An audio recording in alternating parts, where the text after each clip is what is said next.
بسم اللہ الرحمن الرحیم، السلام علیکم۔ میں اسد اللہ خان ہوں۔ نگران وزیر اعظم پر بہت مشاورت ہو رہی تھی، آپس میں ملاقاتیں ہو رہی تھیں، زرداری صاحب نے اپنے نام دیے تھے، نواز شریف صاحب اپنی کوششیں کر رہے تھے، مگر جیتا کون؟ جیتے ہیں راجہ ریاض صاحب۔ نام کس کا فائنل ہوا ہے؟ راجہ ریاض کا۔ اور راجہ ریاض کا وہ نام جو نون لیگ جس پر متفق بھی نہیں تھے اسی پر متفق ہوئے ہیں اور ہونا پڑا ہے، اور اتنی بھی جرت نہیں ہوئی کہ اس سے اختلاف کر کے اس کو پارلیمانی پارٹی اور پھر الیکشن کمیشن میں جانے دیتے، اتنی بھی جرت نہیں ہوئی، بلکہ آمنا و صدقنا کہنا پڑا اس نام پر جو راجہ ریاض صاحب لے کر آئے تھے۔ تو راجہ ریاض صاحب کا نام فائنل ہو گیا انوار الحق کاکڑ کا۔ اب انوار الحق کاکڑ صاحب، اور اسی میں میرا خیال ہے کہ راجہ ریاض صاحب کے لیے تو یہی بڑے فخر کی بات ہے جو ساری عمر وہ کہہ سکتے ہیں کہ بھائی میرے نام دینے سے جو ہے وہ نگران وزیر اعظم فائنل ہوا تھا، جو میرا نام تھا وہ فائنل ہوا تھا۔ تو راجہ ریاض صاحب سچے ہیں بھائی، وہ پاورفل ہے۔ راجہ ریاض نے جو نام دیا ہے اس کو انکار کرنے کی جرت نہیں ہوئی شہباز شریف اور نواز شریف میں، اگرچہ وہ خاموش ہیں، وہ اس پہ بات نہیں کر رہے، وہ اس پہ کچھ کہہ نہیں رہے، اس پہ مریم نواز نے کچھ نہیں کہا، کوئی رد عمل نہیں دیا، کوئی مبارکباد نہیں دی، کوئی بیسٹ وشز نہیں کہا، کوئی ان سے توقعات کا اظہار نہیں کیا، یہ بھی نہیں کہا کہ کاکڑ صاحب آپ کو ہم نے متفقہ طور پر آپ کا نام جو ہے وہ وزیر اعظم کے لیے دیا ہے، اور یا ہم نے اس سے اتفاق کیا ہے تو آپ کے لیے نیک خواہشات، امید ہے کہ آپ الیکشن صاف شفاف کرانے کے عمل میں پورا اتریں گے، یہاں تک نہیں کہہ رہے۔ مریم نواز صاحبہ اور جو ہے وہ نواز شریف صاحب خاموش ہیں، ایسا لگتا ہے کہ ان کی اس میں منشا شامل نہیں ہے۔ اور دیکھیں سنجیدہ بات اس میں کیا ہے؟ سنجیدہ بات اس میں یہ ہے کہ کاکڑ صاحب اگرچہ بہت اچھے آدمی ہیں، میرا بڑا پرانا ان کے ساتھ ایک تعلق ہے، بڑا پرانا واسطہ ہے۔ کاکڑ صاحب بڑے ہمبل بیک گراؤنڈ سے ہیں، بلوچستان میں کوئٹہ میں ان کے گھر گیا ہوا ہوں، اور چھوٹا سا ایک ان کا گھر تھا جہاں پر وہ رہتے تھے، رہائش جب کوئٹہ میں رہتے تھے، پھر وہ اسلام آباد سینٹر بننے کے بعد اسلام آباد آ گئے، لیکن جب کوئٹہ میں رہتے تھے بڑے ایک چھوٹے سے گھر میں وہ رہا کرتے تھے اپنی اہلیہ اور اپنے بیٹے کے ساتھ۔ اور جو ہے کاکڑ صاحب جو ہیں وہ بڑے ہمبل بیک گراؤنڈ کے ساتھ ہے، بڑی ان کی پولیٹیکل سٹرگل ہے، الیکشن لڑا، انہوں نے وہ ہارے، اور اس کے بعد پھر جو ہے وہ ترجمان رہے، اور اس کے بعد پھر وہ جو ہے وہ سینیٹر بن گئے۔ لیکن ایک چیز ان کے اس پورے کریئر میں جو ہے وہ ہمیں دکھائی دیتی ہے، اور وہ یہ ہے کہ اسٹیبلشمنٹ کے ساتھ ان کے قریبی تعلقات رہے ہیں۔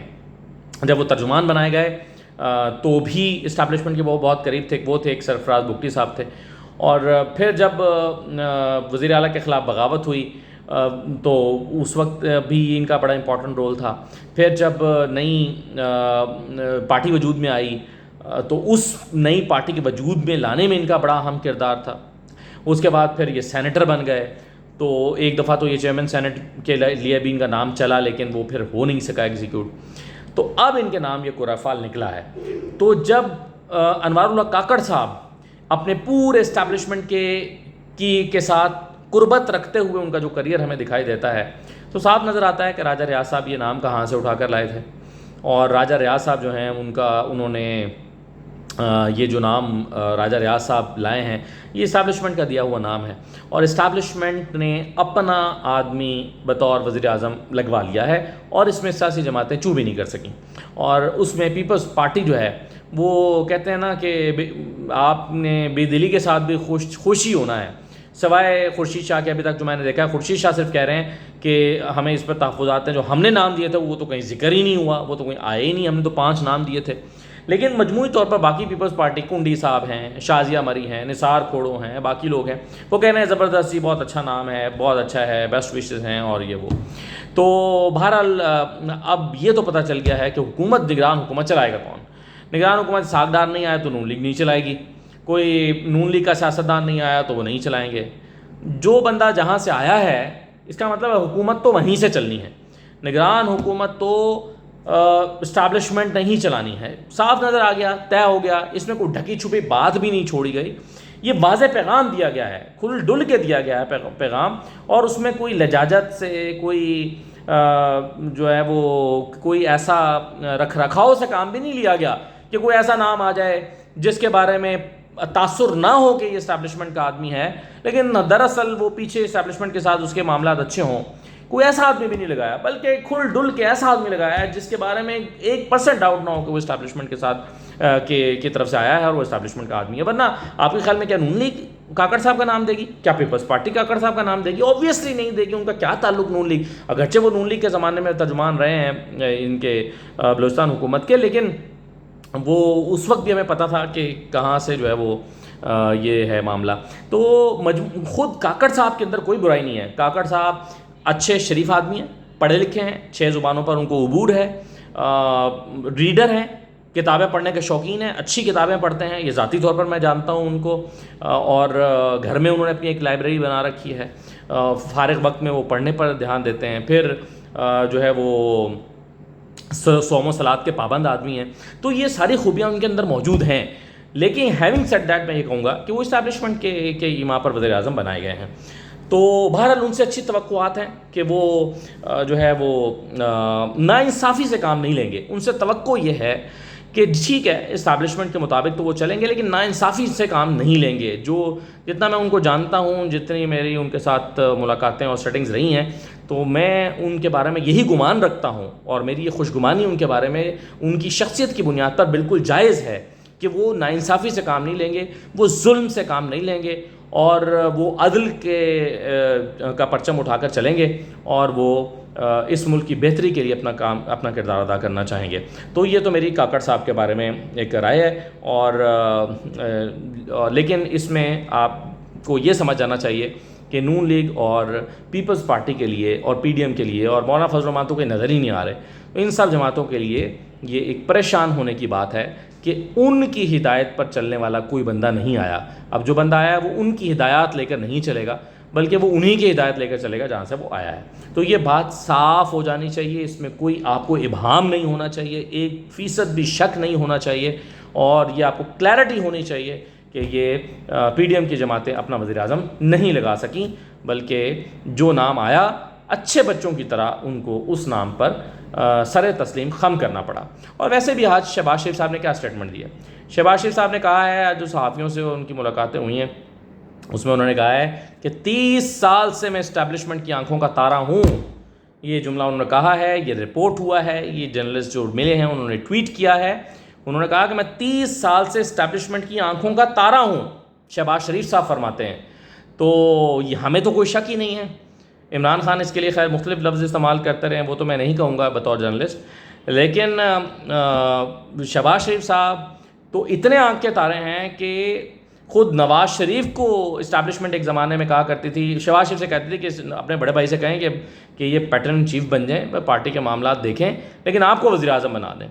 تو پرویز مشرف نے بھی کہا تھا، سعید مہدی صاحب کئی مرتبہ یہ بات بتا چکے ہیں. تو شہباز شریف صاحب تو ایک زمانے سے آنکھوں کا تارا ہے، وہ صحیح کہہ رہے ہیں بالکل، اور ابھی بھی وہ آنکھوں کا تارا ہیں. یہ جو ان کا دور گزرا ہے اس میں بھی آپ نے دیکھا وہ بالکل ہچکچاہٹ سے کام نہیں لیتے. فوج کی تعریف کرتے وہ کہتے ہیں جی آرمی چیف صاحب آپ کا کمال ہے یہ کہ یہ جو آپ نے منصوبہ بنا کے دیا ملک کو چلانے کے لیے، زراعت کا منصوبہ جو بنایا ہے اور یہ جو بنایا ہے، یہ آپ کا کمال ہے، آپ ہیں، آپ کو سلوٹ ہے دونوں ہاتھوں سے. تو وہ اس میں کوئی جھجکتے نہیں ہیں یہ کہتے ہوئے، لیکن ان کے بڑے بھائی اس سے مختلف ہیں. تو یہی وجہ ہے کہ بڑے بھائی آنکھوں کا تارا نہیں ہے، لیکن شہباز شریف آنکھوں کا تارا ہے. خود وہ کہہ رہے ہیں کہ جی میں تو آنکھوں کا تارا ہوں، 30 سال سے آنکھوں کا تارا ہوں. تو یہ آنکھوں کا تارا جو ہے وہ آج اس پہ بھی پریشان نہیں ہوگا کہ وزیر اعظم ان کے کہنے پر نہیں آیا، بلکہ وہ خوش ہوگا، وہ کہے گا خیر ہے، ادھر سے آیا میری طرف سے آیا ایک ہی بات ہے. لیکن نواز شریف اور مریم مختلف انداز میں سوچتے ہیں تو ان کی پریشانی جو ہے اس پر مختلف ہوگی. اور آخری بات میں آپ کو بتا دوں کہ مریم صاحبہ ایک ورکرز کنونشن کرنا چاہتی تھیں مری میں، اور وہ مری میں ورکرز کنونشن شاہد خاقان عباسی کے بغیر کرنا چاہتی تھیں. شاہد خاقان عباسی کے ساتھ ان کے کس طرح کے تعلقات ہیں آپ کے علم میں ہے. شاہد خاقان عباسی کو کک مار کے وہ خود اس چیف آرگنائزر بن گئی ہیں اور سینئر وائس پریزیڈنٹ بن گئی ہیں. تو ظاہر اختلافات نظر آ رہے ہیں.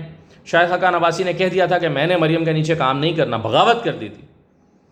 اور صاف پتہ ہے مریم نواز کے اور شاہد خاقان عباسی کے کیا تعلقات ہیں. اب مریم نواز نے سوچا، چالاکی یہ کھیلی کہ میں شاہد خاقان عباسی کو بتاؤں گی اس کے گھر میں جا کے کہ دیکھو میں تمہارے بغیر بھی ورکرز کنونشن کر سکتی ہوں، اور ورکر میرے ساتھ کھڑا ہے تمہارے ساتھ نہیں کھڑا. لیکن پھر شاہد خاقان عباسی صاحب بھی ایک زمانے سے سیاست کر رہے ہیں اور کچے آدمی نہیں ہیں. شاہد خاقان عباسی صاحب نے پھر انگلیاں گھمائیں اور کوئی چھو منتر کیا، تو وہ جو مقامی تنظیمیں تھیں وہ ساری کے ساری انہوں نے انکار کر دیا.